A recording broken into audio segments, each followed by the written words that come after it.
2 Samuel pasalnya yang ke-7.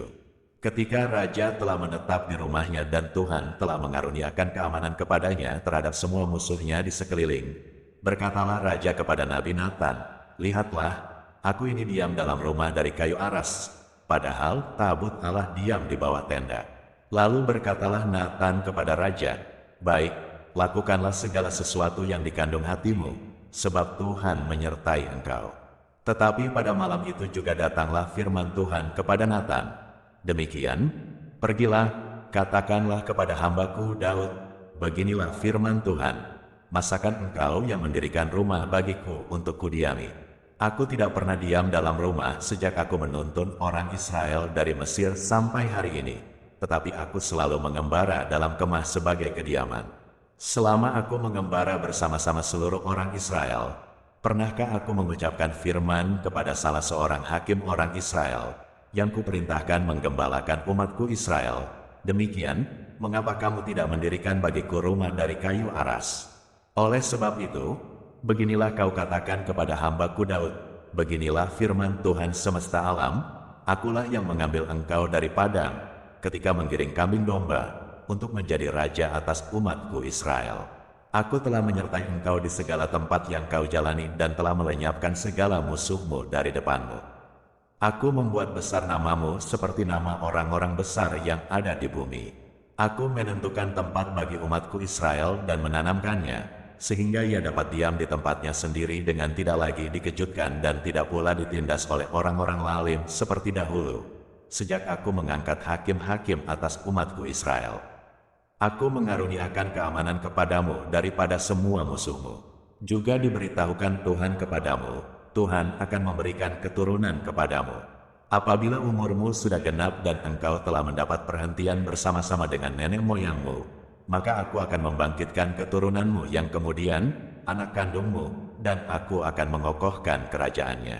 Dialah yang akan mendirikan rumah bagi namaku, dan aku akan mengokohkan tahta kerajaannya untuk selama-lamanya. Aku akan menjadi bapaknya, dan ia akan menjadi anakku. Apabila ia melakukan kesalahan, maka aku akan menghukum dia dengan rotan yang dipakai orang dan dengan pukulan yang diberikan anak-anak manusia. Tetapi kasih setiaku tidak akan hilang daripadanya, seperti yang kuhilangkan daripada Saul, yang telah kujauhkan dari hadapanmu. Keluarga dan kerajaanmu akan kokoh untuk selama-lamanya di hadapanku, tahtamu akan kokoh untuk selama-lamanya." Tepat seperti perkataan ini dan tepat seperti penglihatan ini Nathan berbicara kepada Daud. Lalu masuklah Raja Daud ke dalam. Kemudian duduklah ia di hadapan Tuhan sambil berkata, "Siapakah aku ini, ya Tuhan Allah, dan siapakah keluargaku, sehingga engkau membawa aku sampai sedemikian ini? Dan hal ini masih kurang di matamu, ya Tuhan Allah, sebab itu engkau telah berfirman juga tentang keluarga hambamu ini dalam masa yang masih jauh dan telah memperlihatkan kepadaku serentetan manusia yang akan datang, ya Tuhan Allah. Apakah yang dapat dikatakan Daud kepadamu lebih lagi daripada itu? Bukankah engkau yang mengenal hambamu ini, ya Tuhan Allah? Oleh karena firman-Mu dan menurut hatimu engkau telah melakukan segala perkara yang besar ini dengan memberitahukannya kepada hambamu ini. Sebab itu engkau besar, ya Tuhan Allah, sebab tidak ada yang sama seperti engkau dan tidak ada Allah selain engkau menurut segala yang kami tangkap dengan telinga kami. Dan bangsa manakah di bumi seperti umatmu Israel, yang Allahnya pergi membebaskannya menjadi umatnya, untuk mendapat nama baginya dengan melakukan perbuatan-perbuatan yang besar dan dahsyat bagi mereka, dan dengan menghalau bangsa-bangsa dan para Allah mereka dari depan umatnya. Engkau telah mengokohkan bagimu umatmu Israel menjadi umatmu untuk selama-lamanya, dan engkau, ya Tuhan, menjadi Allah mereka.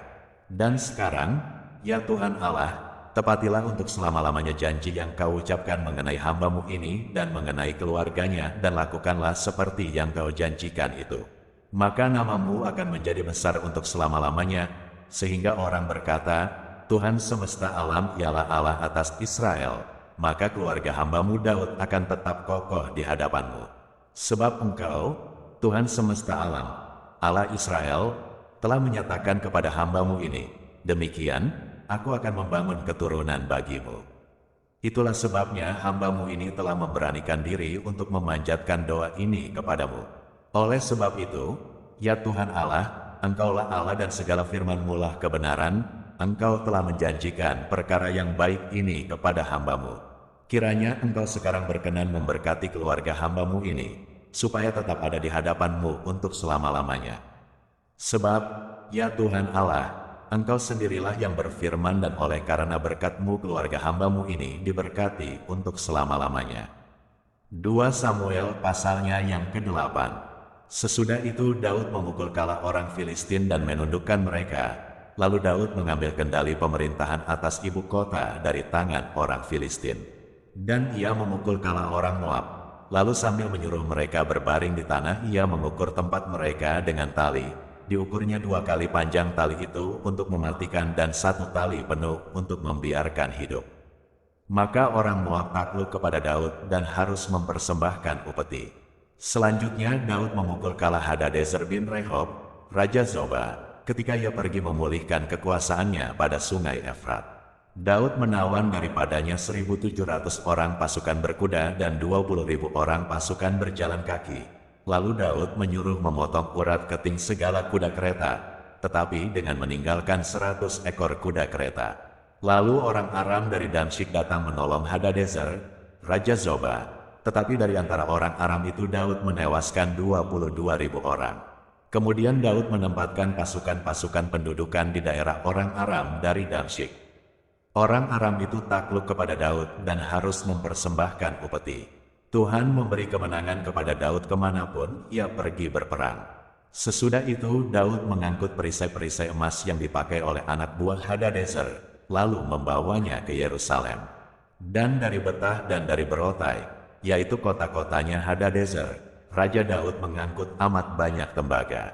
Ketika didengar tuh, Raja Hamat, bahwa Daud telah memukul kalah seluruh tentara Hadadezer, maka tuh mengutus Yoram, anaknya, kepada Raja Daud untuk menyampaikan salam dan mengucapkan selamat kepadanya, karena ia telah berperang melawan Hadadezer dan memukul dia kalah, sebab Hadadezer sering memerangi itu. Dan Yoram membawa barang-barang perak, emas dan tembaga. Juga barang-barang ini dikhususkan Raja Daud bagi Tuhan, bersama-sama perak dan emas yang berasal dari segala bangsa yang ditaklukkannya, yakni perak dan emas dari orang Aram, dari orang Moab, dari Bani Amon, dari orang Filistin, dari orang Amalek, dan dari jarahan yang dirampas dari Hadadezer bin Rehob, Raja Zoba. Demikianlah Daud mendapat nama, dan ketika ia pulang, ia menewaskan 18.000 orang Edom di lembah Asin. Lalu ia menempatkan pasukan-pasukan pendudukan di Edom. Di seluruh Edom ditempatkannya pasukan-pasukan pendudukan, sehingga seluruh Edom diperbudak oleh Daud. Tuhan memberi kemenangan kepada Daud kemanapun ia pergi berperang. Demikianlah Daud telah memerintah atas seluruh Israel dan menegakkan keadilan dan kebenaran bagi seluruh bangsanya. Yoab, anak Zeruya, menjadi panglima, Yosafat bin Ahilud menjadi bendahara negara, Zadok bin Ahitub dan Ahimelek bin Abiatar menjadi imam, seraya menjadi panitera negara. Benaya bin Yoyada menjadi panglima orang Kreti dan orang Pleti, dan anak-anak Daud menjadi imam. 2 Samuel pasalnya yang ke-9. Berkatalah Daud, masih adakah orang yang tinggal dari keluarga Saul? Maka aku akan menunjukkan kasihku kepadanya oleh karena Yonatan. Adapun keluarga Saul mempunyai seorang hamba yang bernama Ziba. Ia dipanggil menghadap Daud, lalu raja bertanya kepadanya, "Engkaukah Ziba?" Jawabnya, "Hamba tuanku." Kemudian berkatalah raja, "Tidak adakah lagi orang yang tinggal dari keluarga Saul? Aku hendak menunjukkan kepadanya kasih yang dari Allah." Lalu berkatalah Ziba kepada raja, "Masih ada seorang anak laki-laki Yonatan yang cacat kakinya." Tanya raja kepadanya, "Di manakah ia?" Jawab Ziba kepada raja, "Dia ada di rumah Mahir bin Amiel di Lodebar." Sesudah itu Raja Daud menyuruh mengambil dia dari rumah Mahir bin Amiel dari Lodebar. Dan Mefiboset bin Yonatan bin Saul masuk menghadap Daud, ia sujud dan menyembah. Kata Daud, "Mefiboset." Jawabnya, "Inilah hamba tuanku."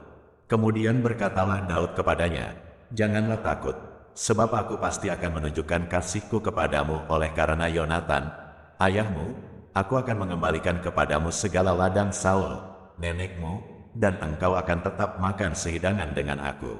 Lalu sujudlah Mephiboset dan berkata, apakah hambamu ini, sehingga engkau menghiraukan anjing mati seperti aku?